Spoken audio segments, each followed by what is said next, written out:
Sportime actually started as a company called Select Service and Supply Company in 1966. It was started by Larry Joseph and two financial partners who owned summer camps. When I was getting my MBA at the University of Pennsylvania, I started working part-time with Larry. And we realized after a couple years that our marketplace was too small and summer camps operated only about 4 months a year during their buying season. So we started the catalog with 50,000 copies of a catalog we put together on nights and weekends, and it worked. And then shortly after that, a couple years, we hired a marketing executive from one of our competitors by the name of Barry Traub. Barry came to us with a background in physical education in his training, and he also had learned a lot about marketing and merchandising.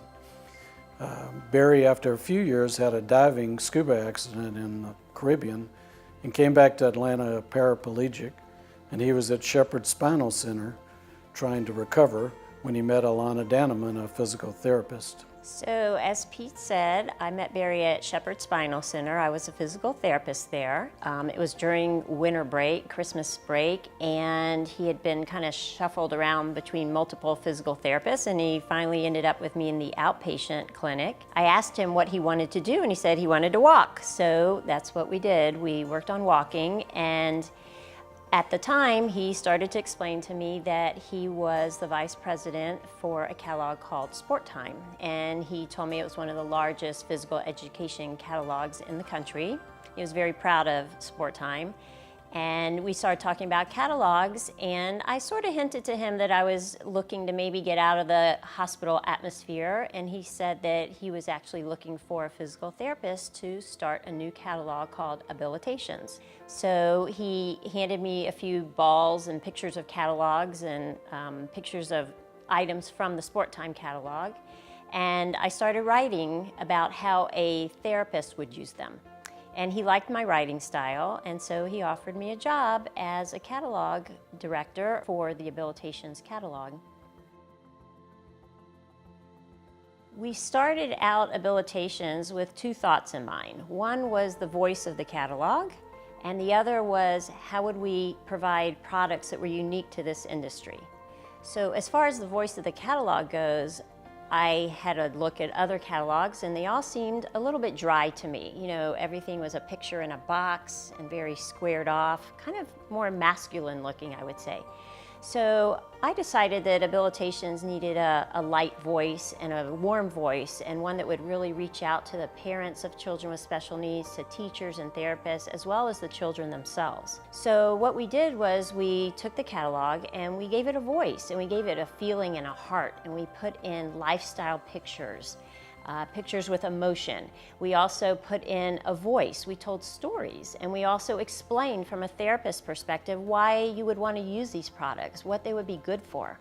And then, of course, we wanted to develop some of our own items that would meet those needs. So, for example, we started off with a peanut-shaped ball. This actually was gifted to us from the Sportime family, used in physical education, but it was an ideal product for therapists and children with special needs because, like a traditional therapy ball, it gave a lot of dynamic movement, but yet it had a saddle, so it gave more stability.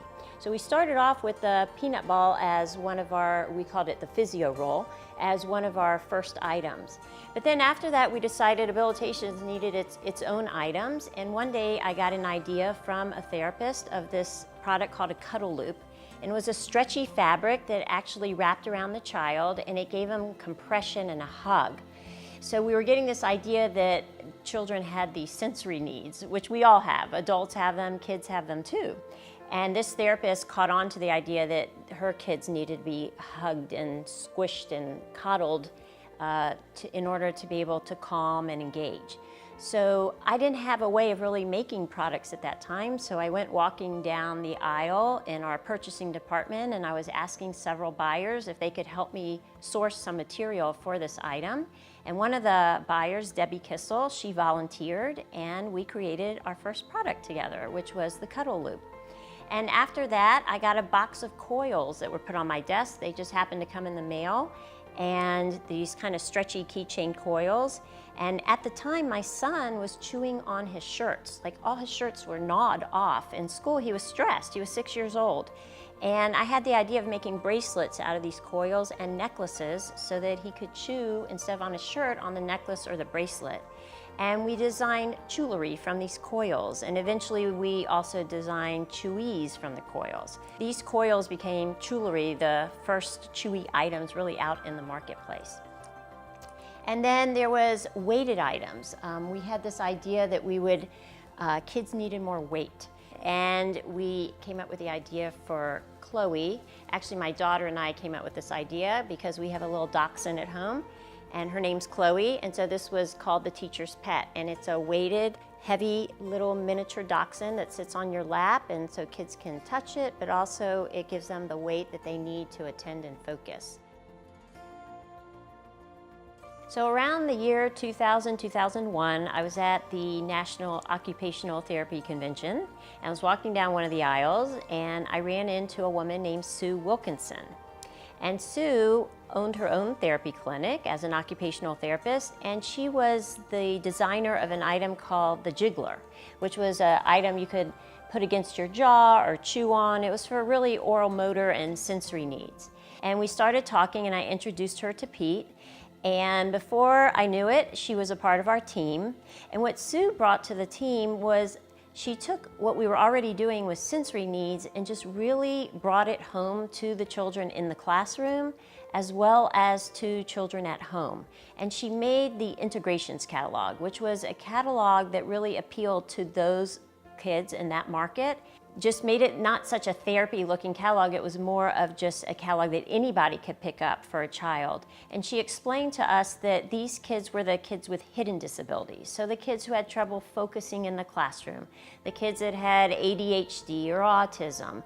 And so the Abilitations catalog, though it was amazing and great for kids with physical needs and who overlapped with sensory needs, some of those kids with autism or ADHD, their parents didn't want a special needs catalog. They wanted an everyday catalog.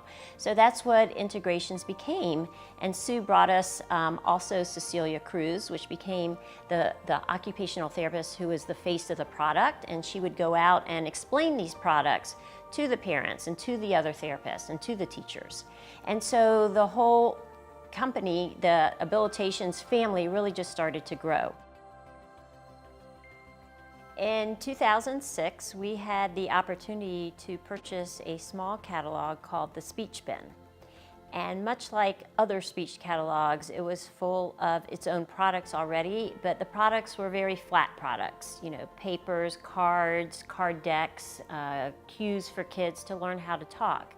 And we knew that we could do something a little bit different with it. We hired a speech pathologist, Toby Isaacs, to be in charge of that catalog, to be the director, and she modeled much of what we had done with Abilitations and Integrations, which was to bring some innovation to that industry. So we basically took three-dimensional items and brought them into the speech pathologist toolbox so that they would have items to actually play with and discuss with children to help them to communicate, whether it was nonverbal communication or verbal communication. In 2012, we merged Abilitations, Integrations, and the Speech Bin into one family.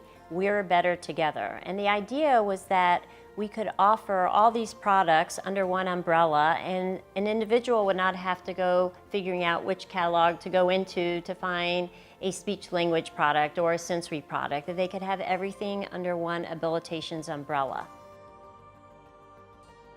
You know, the legacy that I guess I want to leave behind, I was at Abilitations for 18 years, and you know, I can just see all the people that were dropped into my life to help make this catalog come together and to make it something great. The first person was Barry Traub, who I met, and he had a motto that was, all children have the right to move, and that no child should be left out of physical education. And, I took that and I thought about it, and I thought about children with special needs and sensory needs and speech language needs, and I thought, every human being really deserves the right to function at their highest ability possible. And that was just the motto that I took to the catalog, and so many people helped us along the way. And I always had this sense that as long as we had gratitude and appreciation for what we were doing and kept the customer, the children, the teens, the adults in mind, that we could really deliver the best product possible to them, something that was engaging and something that would give them hope.